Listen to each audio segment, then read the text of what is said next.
Pacaran. Emangnya apa sih itu pacaran?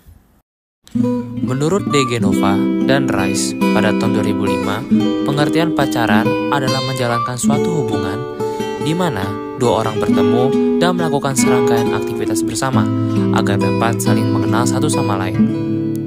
Dan juga menurut Rice dalam Dulac Duval dan Miller tahun 1985, pacaran adalah hubungan antara pria dan wanita yang diwarnai dengan keintiman.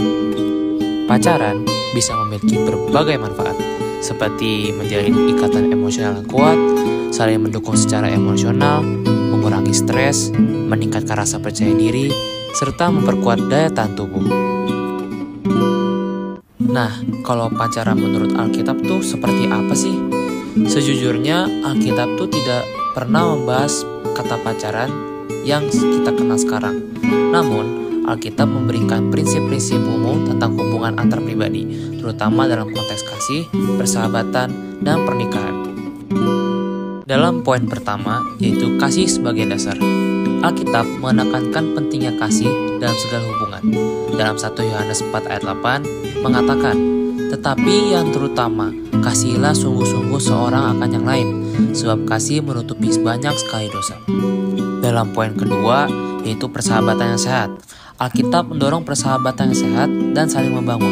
Kita bisa belajar dari kisah-kisah persahabatan dalam Alkitab, seperti Daud dan Yonatan. Yang ketiga, yaitu tujuan pernikahan.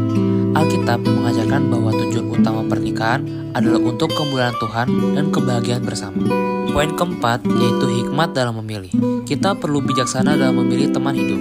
Dalam Roma 15 ayat 5-6 mendorong kita untuk hidup dengan sehati, masing-masing dengan sikap Kristus. Dalam poin terakhir, yaitu kemurnian. Kita dipanggil untuk menjaga kemurnian seksual sebelum pernikahan. Dalam 1 Korintus 6 ayat 19-20 mengingatkan kita bahwa tubuh kita adalah bait Roh Kudus. Dari poin-poin di atas, memangnya aktivitas apa saja sih atau contoh nyata apa yang bisa kita lakukan untuk Kristus? Yang pertama, kita bisa meluangkan waktu kita untuk berdoa bersama, yaitu doa pagi dan malam, doa spontan, serta doa syafaat. Kedua, yaitu mempelajari firman Tuhan bersama, dari baca kitab bersama, mengikuti kelompok kecil, atau mendengarkan podcast atau ceramah. Ketiga, suka menghadiri ibadah bersama, yaitu pasangan beribadah secara teratur, berpartisipasi aktif, serta bergabung dalam kelompok doa. Nah, dari manfaat-manfaat dari aktivitas di atas yang telah kita sebutin tadi, itu tuh mempunyai manfaat umum dan juga khusus. Untuk manfaat umumnya, yaitu penguatan hubungan, pertumbuhan spiritual, dukungan emosional, contoh yang baik bagi orang-orang, serta persiapan menghadapi masa depan. Bagi manfaat khususnya, yaitu dapat doa bersama, mempelajari firman Tuhan bersama, melayani bersama, menghadiri ibadah bersama, membangun komunikasi yang berbasis iman, dan terakhir, menjalani hidup yang kudus. Jadi, secara singkat, manfaat dari membangun iman bersama sebagai pasangan Kristen adalah hidup yang lebih berarti, hubungan jadi lebih kuat, kualitas hidup yang lebih baik, warisan yang berharga. Intinya, membangun iman bersama adalah investasi jangka panjang yang akan memberikan manfaat yang sangat besar bagi pasangan dan keluarga. Nah, dalam hubungan, kita harus pintar dalam menggunakan batasan. Batasan dalam hubungan, baik emosional maupun fisik, seringkali dianggap sebagai hal yang membatasi kedekatan. Padahal, justru sebaliknya. Batasan yang sehat adalah fondasi dari hubungan yang kuat dan berkelanjutan. Sekarang, kita bahas mengapa batasan itu penting. Pertama, menetapkan batasan adalah bentuk penghargaan. Ketika kita menetapkan batasan, kita menunjukkan pada pasangan bahwa kita menghargai diri sendiri dan kebutuhan kita. Ini juga menunjukkan bahwa kita menghormati batasan mereka.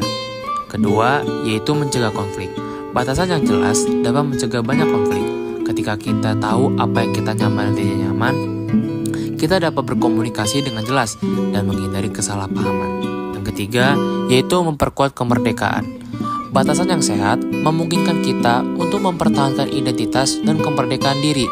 Kita tidak perlu merasa tertekan untuk selalu bersama atau melakukan segala sesuatu bersama pasangan. Yang keempat, yaitu mendorong pertumbuhan. Batasan mendorong kita untuk terus bertumbuh dan berkembang sebagai individu. Dengan memiliki ruang pribadi, kita dapat mengeksplorasi minat dan tujuan hidup kita sendiri. Batasan juga memiliki dua jenis, yaitu emosional dan fisik.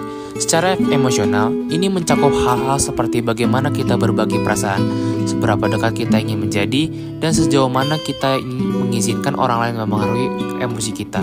Secara fisik, ini mencakup hal-hal seperti sentuhan fisik, ruang pribadi, dan tingkat keintiman. Nah, sekarang saya akan memberikan beberapa tips untuk mengatasi konflik dengan pasangan secara konstruktif. Yang pertama, ada komunikasi yang efektif dengan cara jujur dan terbuka. Ungkapkan perasaan dan pikiran kalian dengan jelas dan jujur. Hindari menyalahkan atau menggeneralisasi. Yang kedua, aktif mendengarkan. Berikan perhatian penuh saat pasangan berbicara. Jangan menyela dan coba pahami sudut pandangnya. Kemudian yang ketiga itu saya statement. Gunakan kalimat yang berfokus pada kalian. Misalnya, saya merasa sedih ketika bla bla bla, daripada kamu selalu bla bla bla bla bla. Yang keempat, yaitu hindari kata-kata negatif.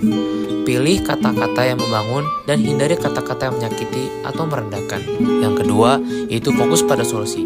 Dalam fokus pada solusi, kita harus mengidentifikasi masalah. Tentukan secara spesifik apa yang menjadi akar masalah pasangan kalian. Yang kedua, cari solusi bersama. Libatkan pasangan dalam mencari solusi yang saling menguntungkan.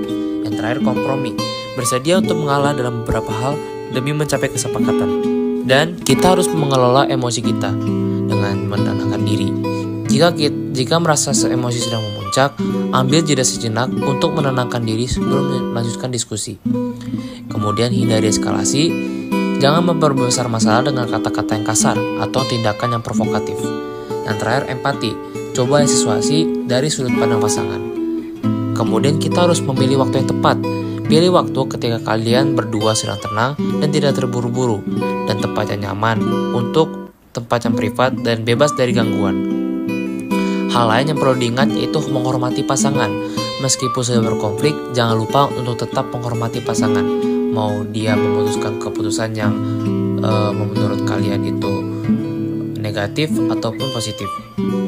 Kemudian jangan ungkit masa lalu, fokus pada masalah saat ini, jangan membawa-bawa kesalahan masa lalu. Yang ketiga, minta bantuan.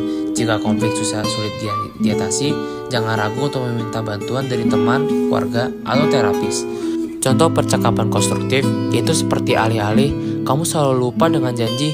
Lebih baik kita harus bilang, aku merasa kecewa ketika janji kita tidak ditepati. Mungkin kita bisa mencari cara agar kita bisa berdua bisa lebih ingat dengan janji kita. Ingat, setiap pasangan memiliki dinamika yang berbeda. Jadi, tips ini hanya sebagai panduan umum. Yang terpenting adalah menemukan cara yang paling cocok untuk kalian berdua dalam mengatasi konflik. Nah, poin-poin yang penting tadi sudah kita bahas, yaitu seperti tetap bersabar, mengikuti arahan Tuhan, bagaimanapun caranya. Kemudian, sebagai pasangan yang baik, kita harus saling menghormati satu sama lain, mau keputusan itu mempengaruhi kalian secara negatif ataupun positif. Nah, sebagai remaja atau pemuda yang berada dalam naungan Kristus, kita juga harus ingat kepada Tuhan atas pemberian yang sudah Dia-berikan kepada kita, yaitu kita diizinkan untuk memiliki pasangan kepada kita. Dari kita berpacaran, sebenarnya juga memiliki benefit antar lawan jenis, mau itu dari lelaki ataupun perempuan. Tapi ingat juga, kita sudah memiliki pasangan. Kita juga harus ingat kepada diri kita sendiri. Jangan karena kita sudah memiliki pasangan, kita jadi lebih peduli kepada pasangan kita ketimbang diri kita sendiri. Nah, intinya pacaran bisa menjadi pengalaman yang sangat berharga jika kita menjalankannya dengan hati yang terbuka, saling menghormati, dan komunikasi yang baik. Namun, kita juga perlu ingat bahwa pacaran bukanlah tujuan akhir, melainkan sebuah proses menuju hubungan yang lebih dewasa dan matang. Dan juga dengan kita mengikuti arahan dan perkataan Tuhan, kita akan lebih tahu apa keputusan terbaik bagi Tuhan saat kita berpasangan atau berpacaran. Maaf apabila konten ini tidak relate atau berhubungan dengan yang masih single atau jomblo. Tetapi, seenggaknya kalian sudah memiliki gambaran jika sudah berpasangan atau langkah apa yang harus dilakukan ketika kalian sudah berpasangan. Tetap semangat dalam menjalin hubungan dan tetap semangat bagi yang para jomblo ya. Tuhan Yesus memberkati. Dadah.